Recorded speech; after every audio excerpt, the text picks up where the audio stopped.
5 berita terpopuler hari ini Kamis 23 April 2026 di Bloomberg Technos Flash 5. Yang pertama, Cina incar hilirisasi boksit, RI diminta tak lupa kasus nikel.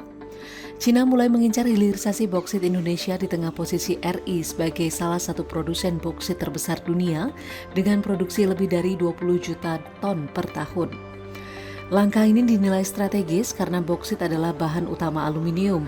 Namun pengamat mengingatkan pemerintah agar belajar dari hilirisasi nikel, di mana lebih dari 70% smelter dikuasai investor asing terutama Cina. Resiko ketergantungan teknologi dan minimnya nilai tambah domestik jadi perhatian. Pemerintah didorong memastikan transfer teknologi, peningkatan tenaga kerja lokal, serta penerimaan negara yang optimal. Kedua, RI dan Singapura beda pendapat soal biaya tol di Selat Malaka. Indonesia dan Singapura berbeda sikap soal wacana tarif kapal di Selat Malaka, jalur yang dilalui sekitar 100.000 kapal per tahun dan menyumbang hampir 30% perdagangan global.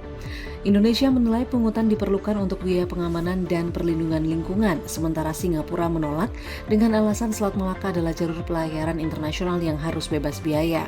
Perbedaan ini menjadi krusial karena menyangkut kepentingan logistik global dan stabilitas perdagangan di kawasan. Ketiga, Wars tegaskan independensi The Fed tak akan jadi boneka Trump. Calon gubernur The Fed Kevin Wars menegaskan The Fed sebagai bank sentral Amerika akan tetap independen di tengah tekanan politik. Ia menolak kemungkinan The Fed menjadi alat politik Donald Trump, terutama terkait kebijakan suku bunga.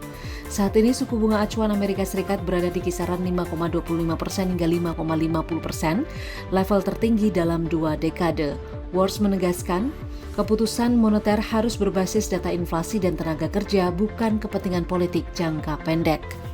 Keempat, tak minta maaf, kata Gubernur Kaltim Rudi Masud usai demo besar. Gubernur Kalimantan Timur Rudi Masud menegaskan tidak akan meminta maaf usai demonstrasi besar yang melibatkan ratusan hingga ribuan massa. Aksi ini dipicu kebijakan pemerintah daerah yang dinilai kontroversial oleh masyarakat. Namun Rudi menyatakan kebijakan tersebut telah melalui prosedur dan ditujukan untuk pembangunan jangka panjang. Situasi ini mencerminkan meningkatnya tensi antara pemerintah daerah dan publik, terutama di wilayah strategis penyangga IKN. Kelima, BGN soal pengadaan IT senilai 1,2 triliun rupiah, pemantungan distribusi gizi. Badan Gizi Nasional menjelaskan anggaran 1,2 triliun rupiah untuk sistem IT digunakan untuk memantau distribusi program makan bergizi gratis.